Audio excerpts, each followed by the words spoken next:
La pausa en los diálogos de paz por parte de las FARC provocó diversas reacciones entre analistas políticos.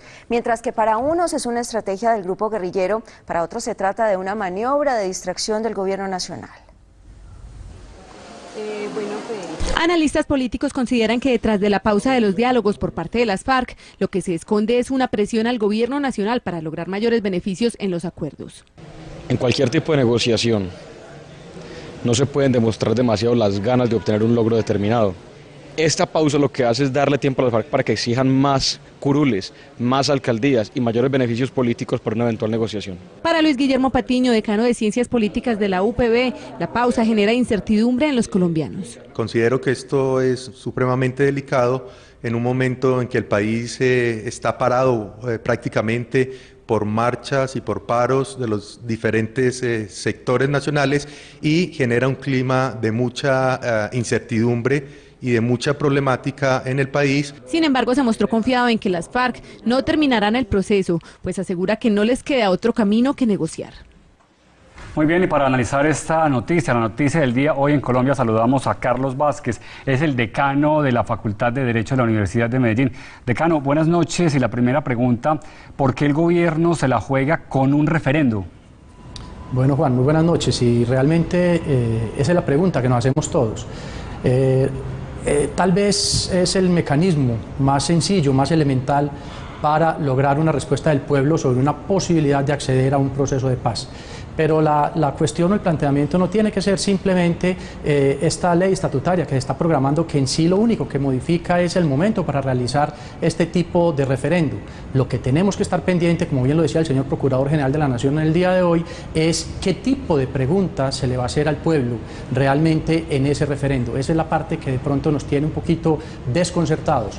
Lo único que se está haciendo con la presentación de la ley es amarrar el referendo para lograr las mayorías correspondientes en una elección bien de Congreso de la República o bien de Presidente de la República. Profesor, ¿podría considerarse esta propuesta como oportunismo político? Ya usted menciona la apreciación del procurador que efectivamente dice que esto es una tribuna política. ¿Esto podría tomarse de esa manera? Andrea, es indiscutible. Si uno mira con detenimiento el proyecto de ley estatutaria, en uno de sus artículos es muy elemental, cuando se le ordena al jurado de mesa que entregue el tarjetón inmediatamente para votar el referendo. Ya tienen la historia, el antecedente del fracaso del referendo del señor expresidente Uribe, y entonces ellos saben que llevando a las urnas el referendo sin acompañarlo de un proceso electoral, presidencial o de Congreso, necesariamente llevaría a un fracaso. ¿Y habrá tiempo para convocar al referendo y que la Corte Constitucional tenga tiempo de validar esa propuesta?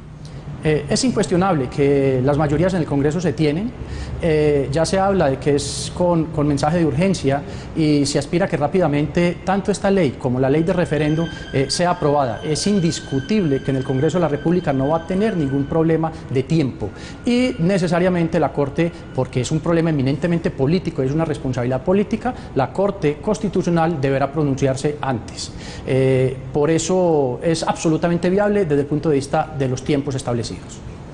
Profesor Carlos, usted ahorita mencionaba la importancia de la pregunta que se plantee en ese referendo, en esa consulta. Justamente, ¿cuál pregunta entonces podría plantearse para que no se sugiera algún tipo de respuesta o no suceda ese oportunismo político del cual hablábamos? Ese es el temor que se tiene. Es incuestionable que dependiendo del tipo de preguntas y la forma de hacerse las preguntas se va a obtener la respuesta. Si al pueblo colombiano se le encuesta sobre si quiere la paz o la guerra, creo que todo el mundo va a contestar que la paz. Si lo que se le pregunta es la viabilidad, por ejemplo, de que haya paz con impunidad, estoy convencido de que la gente dirá no a la paz con impunidad. Y si se le pregunta que el acceso a los escenarios políticos de los líderes políticos, yo creo que también sería negativo. Entonces, el riesgo, el temor que se tiene es realmente ¿qué se va a preguntar? Más importante que la ley estatutaria que modifica las fechas de realización del referendo es cuál es la verdadera ley y qué se va a preguntar en la ley de referendo. Como bien lo dice uno de los comisionados y representantes de la mesa de negociación del gobierno, este no es el referendo. El referendo va a precisar aspectos específicos y la naturaleza de las preguntas nos llevará a eso. Ahora, hay una situación muy clara y es absolutamente cierta. El temor no es este momento es un momento de crisis, pero la crisis va a venir cuando el pueblo colombiano, a preguntas concretas, vaya a decir no a un proceso de paz en esas condiciones.